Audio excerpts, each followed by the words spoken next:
academy of the high school program negatively impact our middle school program, because it is a phenomenal program and people recognize our scholars for their excellence. So I just hope that you consider that when you make your vote. Thank you very much for your comments. Jennifer Paul.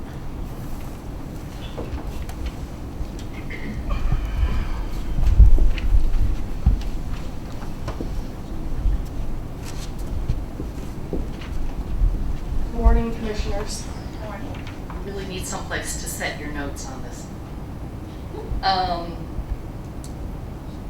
So my affiliation with Ivy Prep, I probably have been a supporter of Ivy Prep Academy longer than anybody sitting in this room. I can date this back down to 2005, 2006. So that's my affiliation. The affiliation started when a young girl who was sent to alternative schools through Gwinnett County Public Schools was killed trying to cross the street to receive transportation in MARTA to attend the alternative school. Ivy Prep was born of that story. Ivy Prep was also born of the story where students were sent to alternative schools, and if they got in trouble there, they were sent out into the community for 6 weeks to clean offices. That's how Ivy Prep was born. That's how I started my affiliation.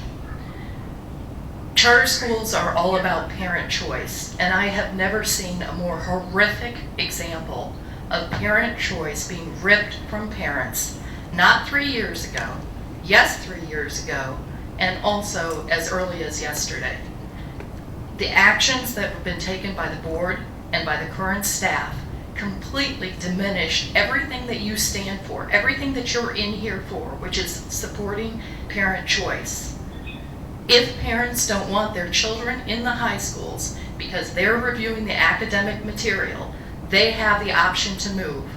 By you negating the obligations of all of these adult decision makers and their charter, you are part of the issue. You are ripping parent choice away from parents. These are adult decisions that have been made as far as 3 years ago, as far as today.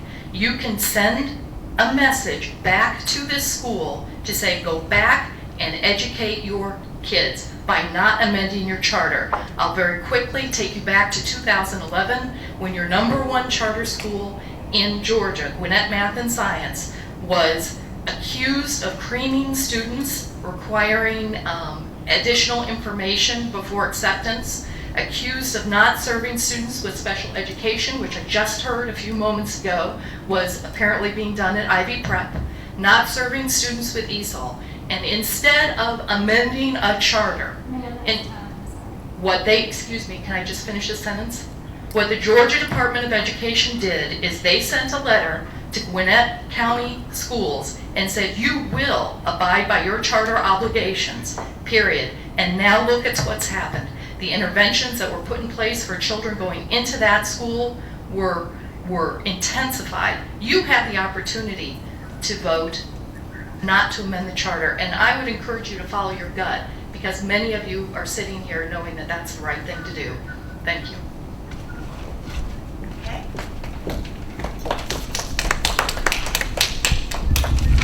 Next is Regina Butler Streets.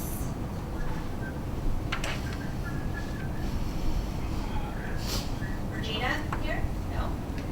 All right, there's a number 1 and number 2. If people don't put their names, I cannot call on them, so I'm going to go down to Sarah Joyce.